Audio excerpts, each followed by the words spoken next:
Governors meeting has concluded today here in Gandhinagar, which was preceded by the third FCBG meeting, which was held from 14 to 15 July. As per the drill, first Union Honorable Minister would be giving her address, followed by question and answer, and I'll be calling out names, so you can raise your mic after that, hand, and the mic will reach you. Over to you, ma'am.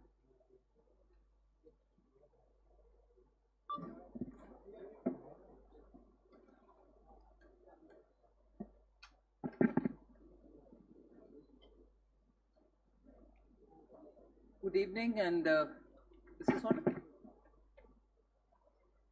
Good evening, and thank you for being here. The third G20 finance ministers and central bank governors meeting under the Indian presidency has just ended. It was held, as you all know, between the 17th and 18th, and prior to that, from the 14th itself, the deputies were all engaged in discussions and getting the, communique ready, chair's statement ready. So I thank, first of all, to begin with, the deputies of all the countries who have intensely worked on the details of everything that has been discussed, the deliberations, and as is the practice, these discussions do protract.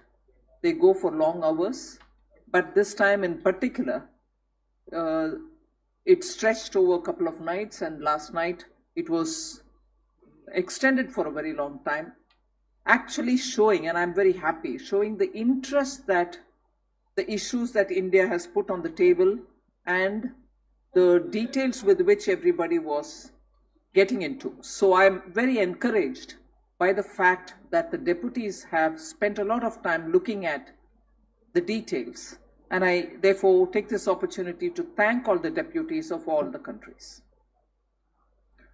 Now, the meetings were organized under 5 thematic heads. They covered global economy and global health. They covered sustainable finance and infrastructure, international finance architecture, international taxation and financial sector, and financial inclusion. So there were broadly 5 themes under which all the discussions happened. And the Indian presidency received wide support on all the agenda items. And therefore, I begin with a big thanks for all the G20 members for having supported us on all our agendas and actually coming up with constructive inputs in strengthening the agenda, in infusing more content into the agenda. And therefore, I thought, in fact, all of us feel that it was one of those meetings which will stay in all our memories for a very long time. The first thing I'd like to, on the agenda related topics which I'd like to highlight, is discussions happened on global economic outlook, the risks and the macroeconomic implications, and in this specific attention was given for food and energy insecurity and also for climate change related issues. So global economic outlook has these specific issues discussed. Then I move over to talking about the second issue, which had a lot of traction, discussion at the deputies level, discussion among the ministers, was the issue of strengthening multilateral development banks to address the challenges, global challenges of the 21st century. The G20 endorsed the roadmap for implementation of recommendations of the G20 independent review of MDBs and capital adequacy framework. This roadmap will actually unlock more lending resources in the MDBs, and I was glad to have that cleared. Similarly, on the expert group that India had constituted, had submitted its volume 1, the report's volume 1 report was submitted. The members took note of the recommendations and took note of the recommendations made by the expert group in volume 1, and I feel that the recommendations of this group are aimed at making the MDBs capable of addressing transboundary challenges and also ensuring fulfillment of development financing mandates. So that is the second issue which got discussed in great detail. There were also very intense discussions on global debt vulnerabilities, which is a significant priority area. It reflected a lot of India's presidency's endeavor to get the voice of the global south onto the table of the G20. So this topic attaining a lot of traction, discussion, concern, and voicing of opinions on how to get over some vexed issues like delays in giving assistance to those distressed countries and so on. So that issue also gained a lot of traction, and I think specifics have been discussed, which was very encouraging. And therefore the G20 members welcomed the progress achieved on various ongoing debt treatment cases. Between February and today, we know that very many countries whose treatment under the framework and those at least one outside of the framework have all been addressed, and therefore there was overall sense of welcome on the progress achieved on the ongoing debt treatment cases. Also, the G20, under this topic of global debt vulnerabilities, the G20 encouraged the efforts of the Global Sovereign Debt Roundtable. This roundtable is chaired by India, IMF, and the World Bank. So the G20 actually encouraged the efforts of the Global Sovereign Debt Roundtable towards strengthening communication among stakeholders and to facilitate effective debt treatment. So that roundtable has received a lot of encouraging words from the members. The next issue which I'll draw your attention to is India presidency had brought onto the table the issue of digital public infrastructure. We are happy that members acknowledged the significant role of DPI in rapidly advancing financial inclusion and productivity gains that we've achieved, and therefore transforming the lives of the poor in the country. So ministers and governors, and I'd like to present before you this particular point, ministers and governors commended India's efforts in leveraging the DPIs to accelerate financial inclusion in the last mile. Members also endorsed the G20 policy recommendations for advancing financial inclusion and productivity gains through digital public infrastructure, which has been developed under the India presidency. The policy recommendations which have come out of these can help in guiding the G20 members as well as non-G20 members, so to harness their DPI for their own goals. So the DPI agenda has had a great kind of recognition for India and the achievements and the scaling up which has happened in India.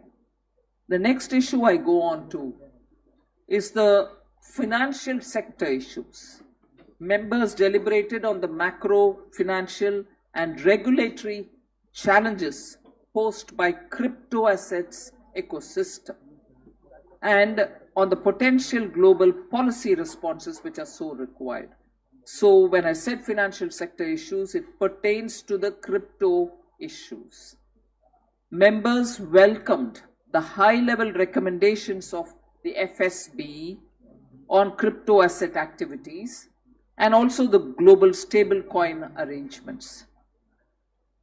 Members also discussed the presidency note that India had prepared and noted that it would be an important input towards prioritizing areas of work essential for achieving a comprehensive, cohesive, and coordinated global policy and regulatory framework. So you can see these reports of the FSB, the synthesis report which is going to come, FSB and the IMF, and also the presidency note are all becoming vital inputs for the G20 membership to understand how to go about further on this issue towards arriving at something which is going to be a global policy, and it's also going to be a regulatory framework on which the positions will have to be taken.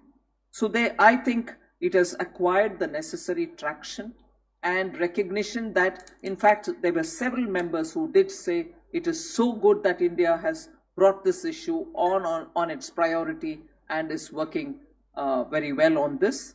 I was going to add a bit later that there was also a round table held yesterday discussing the crypto and its implications and the unintended consequences of anything in that area left unregulated and so on. It was a very rich discussion, and there was recognition on that point as well, that the round table actually gave a lot of inputs to think, and many people brought in newer dimensions to that discussion. It was a very enriched discussion. The next one which I'd like to draw your attention is that there was a lot of discussion on climate finance. Members welcomed the recommendations on the mechanisms to support timely and adequate mobilization of resources on climate finance, and the Sustainable Finance Working Group of the G20 has done commendable work on it, and this was recognized by the members also. Another issue was looking at global efforts towards pandemic prevention. Members welcomed the discussion on the framework on economic vulnerabilities and risks arising from pandemics, while taking into account country-specific circumstances. I'll go over to the next item, which again received a lot of traction, lot of input, lot of comments, and positive and constructive suggestions, is funding of cities of tomorrow. There was a lot of interest, lot of constructive suggestions.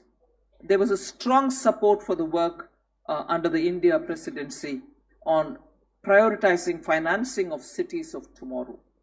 The principles designed by the Indian presidency will enable cities to develop customized policies that encourage alternative financing sources also.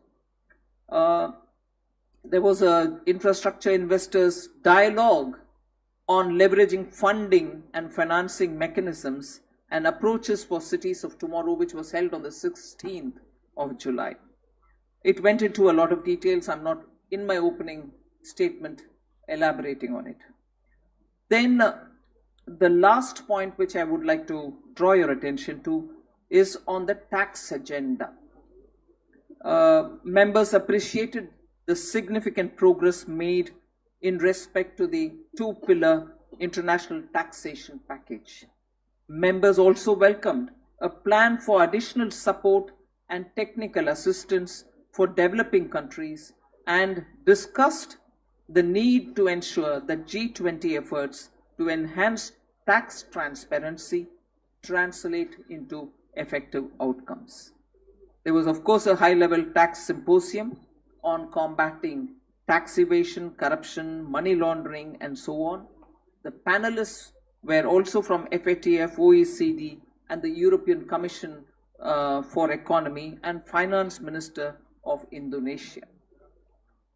Each one, of course, had a lot of pith and substance in the discussion. I'm not getting into it in my opening remarks. We ended up with a rich chair's summary, which reflects the deliberations held during the meeting and conveys wide support that the Indian G20 presidency received for various deliverables envisaged in 2023. It's a document comprising of 26 paragraphs and 2 annexures. So, other than that, there were dinners and cultural events, all of which you would have closely observed. Before I close my opening remarks, I want to underline the fact that I specifically thanked 5 distinct members. There were 5 mentions of thank you from my side. One was for Secretary Yellen, the other was for Minister Al-Jadan, Minister Suzuki-san from Japan, and Minister Sri Mulyani. Each of them have taken a lot of interest personally and helped in coordinating and smooth discussions at the deputies level. I also thanked specifically Governor Bailey, Andrew Bailey from UK, the Central Bank, Bank of England, because of his contribution to the crypto dialogue and the specific and frank inputs that he had given in the course of the last 2 days. I also thanked Minister Giorgetti because on the digital public infrastructure, he had and his entire team had worked together, particularly being a co-chair of the GPFI, the Global Partnership on Financial Inclusion. So,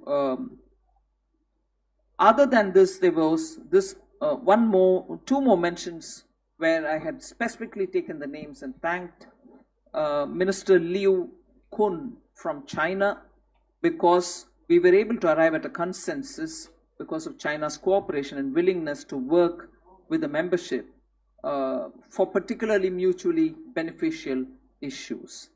And lastly, I also specified specific thanks to Minister Chalmers, Jim Chalmers from Australia, and that is for the financing, innovative financing models when you're talking of infrastructure in the infrastructure working group.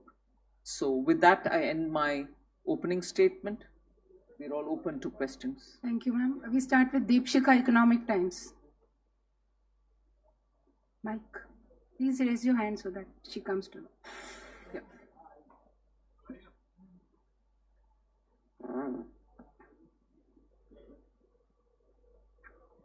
Ma'am, on Switch it on.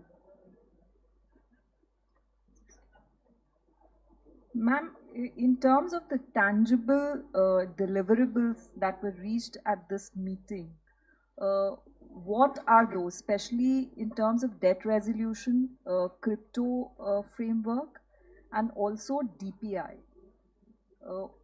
The agenda that we were pushing and what all we could achieve. If you could elaborate on that, and also what are the 2 annexures that are there in the chair summary? So,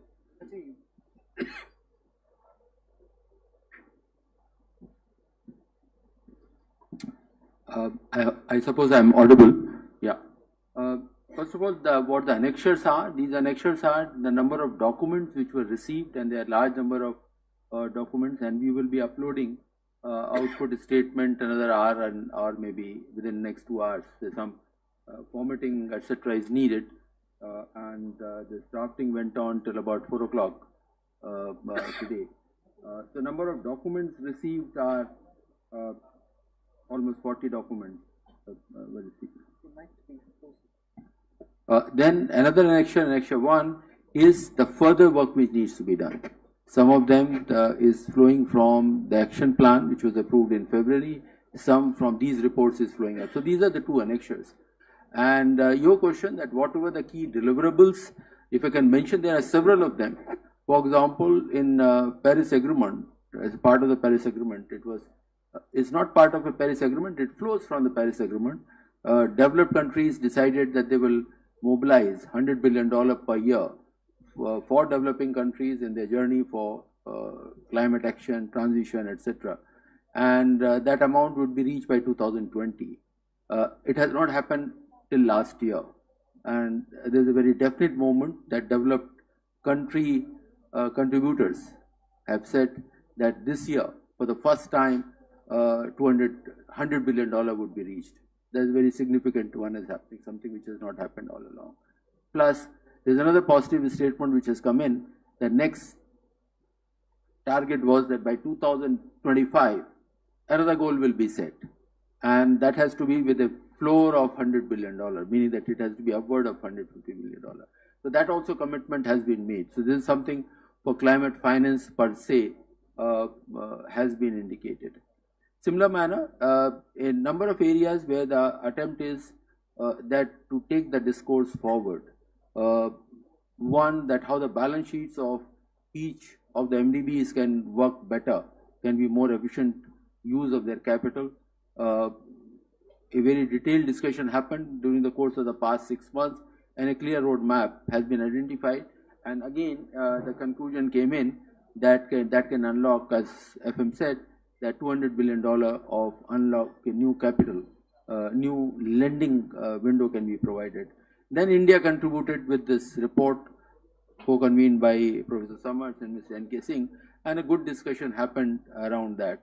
That led to some more ideas as to how to go about strengthening the MDBs in terms of their financial capacities, and discussions happened. So G20's process, if we say that what are the goal setting, it is not about deliverable in terms of deals. It is about building institutions, taking the discourse forward. So that would be there. Similar manner, if you talk about the crypto assets, and we have been following very closely, FSB came out with 2 reports and the high-level recommendations, and Minister called for that expeditious implementation by all jurisdictions. And these are, one is on backed assets, another one is unbacked assets. So there's a clear one came in.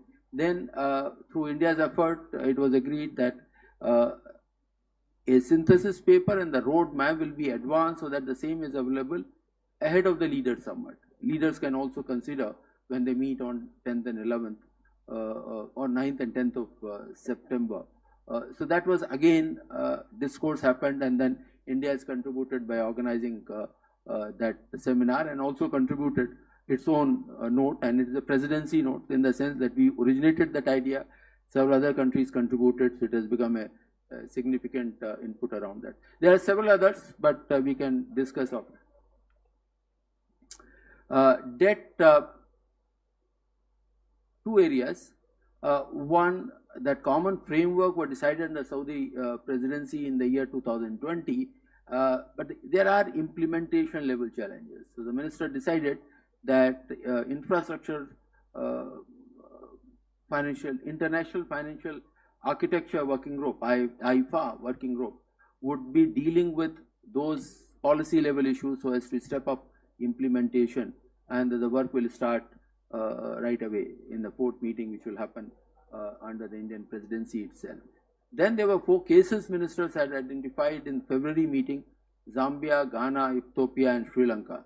And with the exception of Ethiopia, there was a forward movement in all of them. For example, you will see it in the outcome document. In case of Zambia, between February and now, an agreement between Official Creditors Committee and Government of Zambia could be reached. Now, next step, of course, is to have a similar kind of an agreement with the private sector. Similar manner, in case of Ghana, Official Credit Committee has been formed, that is working now. In case of Sri Lanka, the assistance from the loan backup assistance extended financing facility from IMF was approved. Plus, there again, the OCC has started functioning, and that is co-chaired by India, Japan, and France. So that was on the debt agenda at the moment. Parikshit Luthra from CNBC TV 18. Ma'am, have you seen progress on China's stand as far as debt restructuring goes? Whoever we spoke to here said there can be no effective common framework on debt resolution without China's support. Did China's response seem encouraging to you? Well, today it appeared encouraging. Prashant Sahu, financial expert. Ma'am, why there is a chair summary instead of a communique? One. The other question is, was there any discussion on CBDC and use of it in settling trades? I'll leave it to Governor Das to talk on the CBDC. But the chair's statement is because we still don't have a common language on the Russia-Ukraine war. And our position since February has been that we've derived the statement from Bali, the leaders' statements which was arrived at in the summit, and the February Bengaluru statement was the feeder into this one. And that's because also that the language given in Bali Leaders Summit, we don't have the mandate to change that. So it must be left to the leaders during the summit in September to take a call on that. Till before that, we didn't think it was right for us to change the language. You see, on the CBDCs, there is a perceptible change in thinking.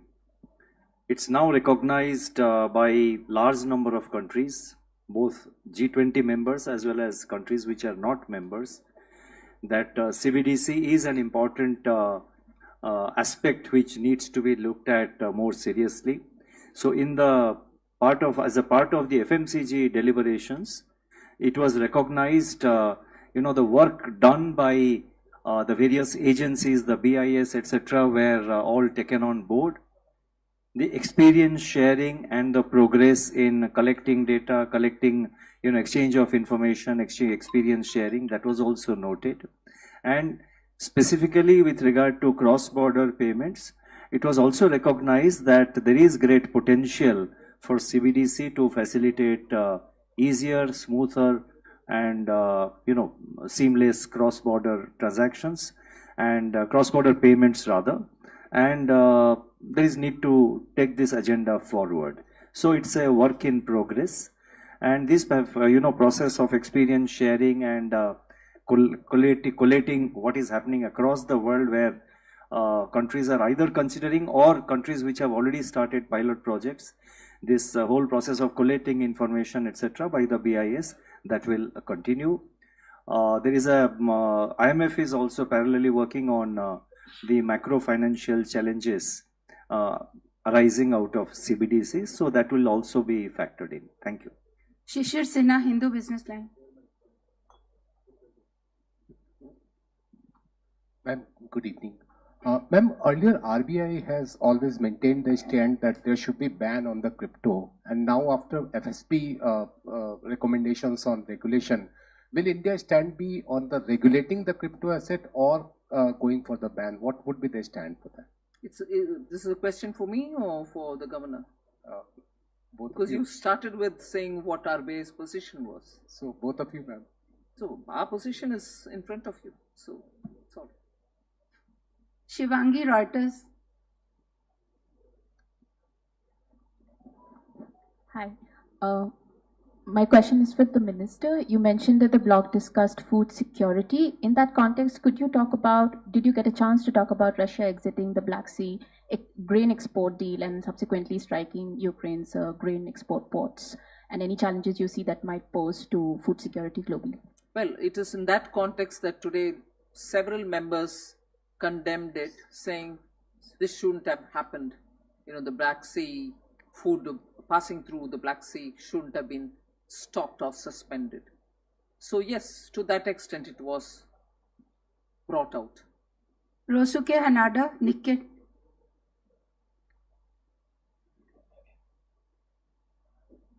Thank you. The minister just now emphasized that India emphasized that India can able to amplify the voice of the global south as the G20 presidency. And could you give me much more detailed idea of how that India can play the role in that sense, and how it reflects to the outcome of this Gandhinagar meeting? Well, on the point that India was successful, in the sense, I don't want to, I'm using the word successful for want of a better word. We were able to push this agenda of debt distress, particularly among the global south countries, and that a speedy resolution, an effective resolution should happen And I'm glad from the time we've been talking about this since February, as Secretary Ajay Seth explained, the resolutions are happening quickly, speedily, rather than, slowly as it would be earlier. Where it was waiting for years, now it's moving faster. That is one thing. And second, also on the discussion of debt, the widening of issues as to what exactly are the issues which are going to be discussed. Is it just going to be that country and the country's troubles, or is it also other issues which are contributing to that country's debt distress? So issues which the Global South had raised, particularly in that meeting which Honorable Prime Minister Modi had held, virtually of course, so many countries had voiced their points of view and expected India to take it to the table of the G20. So on debt is one thing. Second, looking at how to prevent pandemics, and for which you need funds to be located somewhere so that countries which are otherwise not heard will get some kind of a relief. So on the pandemic thing. And the third, now that the discussion on the cryptocurrencies are widening, and there is a common understanding that a global understanding is required for regulating crypto assets which are being created, and the implications that it will have on particularly the emerging markets and developing economies. That I thought was a very big point, wherein much before regulations are in place, there are very many small countries which are also now under the impact of unregulated crypto assets. So that is another issue in which we were able to pull through. And this whole discussion about reforming the MDBs and the expert group which was formed by us. And on that, the issues relate to not the usual two agenda of the multilateral development financing institutions. Poverty, shared prosperity continue. Nobody is disrupting or nobody is questioning that. But even with that activity happening for over now 70 years, you still have a lot of countries which require resources. And in that, highlightable two items are climate. For handling climate-related issues, small countries don't have any resources. Developing countries don't have any resources. So the idea of reforming the MDBs was also for those institutions to become nimble and also efficient enough to raise more monies from outside. Expand their balance sheet is what I can just succinctly put before you. Unless they are able to raise those kind of monies, addressing issues related to Global South, particularly on climate, is not going to happen. And because India is talking about digital public infrastructure and the global public goods, you need these institutions to have that kind of extra resource so that they can.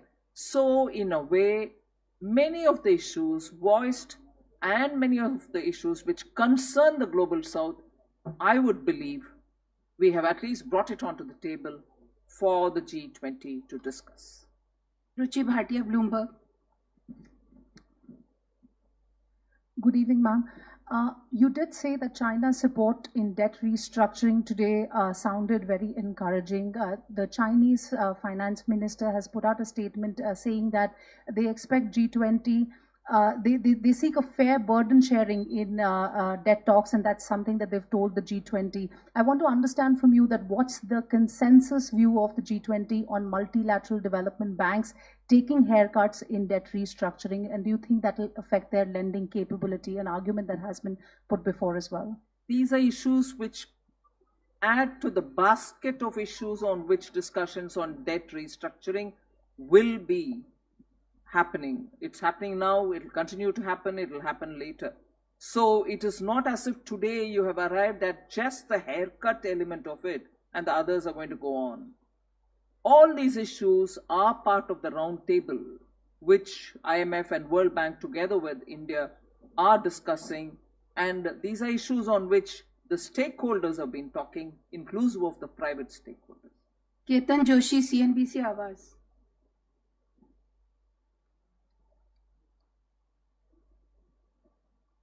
Madam, मेरा सवाल आपसे है, खासकर पूरे दिन आर्थिक नीतियों को आपने सबके सामने रखा, लेकिन शाम को भारत का कल्चर, गुजरात का कल्चर, हमारा हैंडीक्राफ्ट और खासकर एक ऐसा फैशन शो किया जो पंच महाभूत से उसके सम्मिलित हो, तो क्या विदेशी मेहमान का प्रतिभाव रहा? अगर कोई एक अनुभव हमसे आप साझा करें.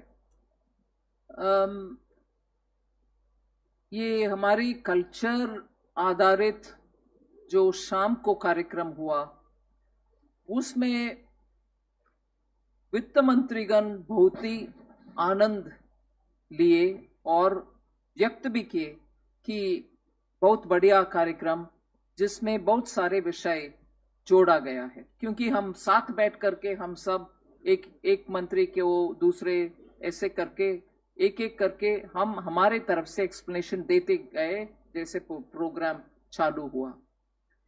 इसमें ये फैशन शो जो आपने रेफर किया, वो आयोजन निफ्टी के द्वारा हुआ, national institute of fashion technology. सिर्फ एक NIFT नहीं, पूरे भारत देश में 5 और 6 है, वो सब लोग इकट्ठा करके ये फैशन शो. क्यों फैशन शो?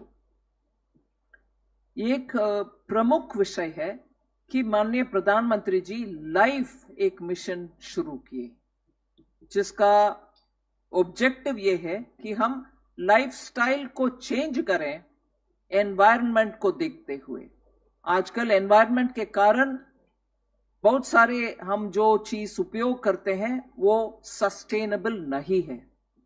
जब सस्टेनेबल के ऊपर डिस्कशन G20 में इतनी सारी हो रही है, ये मिशन जो माननीय प्रधानमंत्री जी एक नड्ज करके लोगों को आगे ले चलने के लिए प्रयोग कर रहे हैं, nudging, just request them, ask them to move in that direction, उसमें ये फैशन शो शामिल हो रही है. क्यों?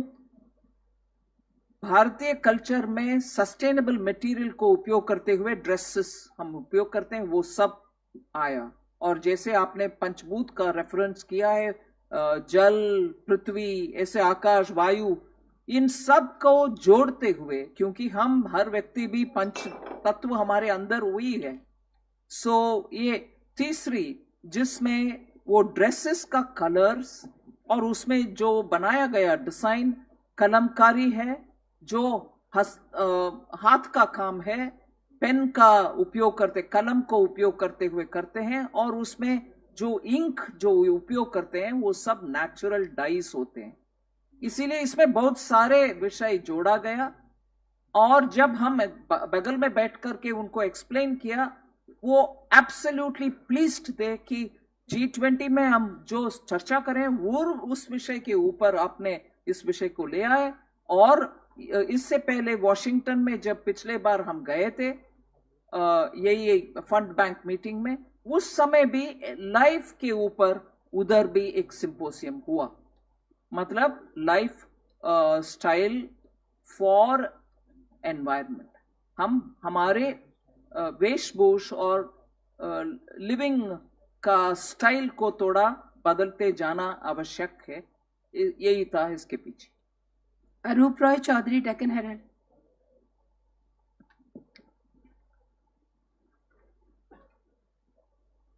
Madam Minister, good evening.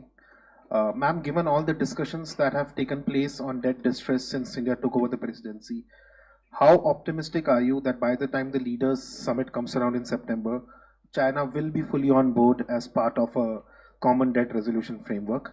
And one question for the governor as well. Sir, as you said, there is understanding, there is agreement among the members that CBDC has great potential when it comes to cross-border payments. However, sir, as you are well aware, not all countries have been so optimistic about the idea of CBDC. India has been very proactive, but even some of the developed economies have not warmed up to the concept of CBDC. So as the presidency, to what extent has India, to what extent have you shared your learnings from CBDC with other central banks? one question for you on China and one for the. Well, I've already answered it, saying I'm very hopeful.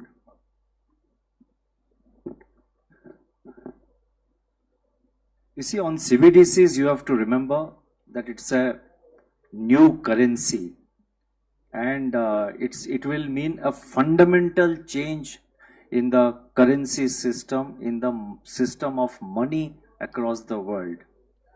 It is something which is part of a process. The process has started. These things do take time. Let me give you the example of the UPI.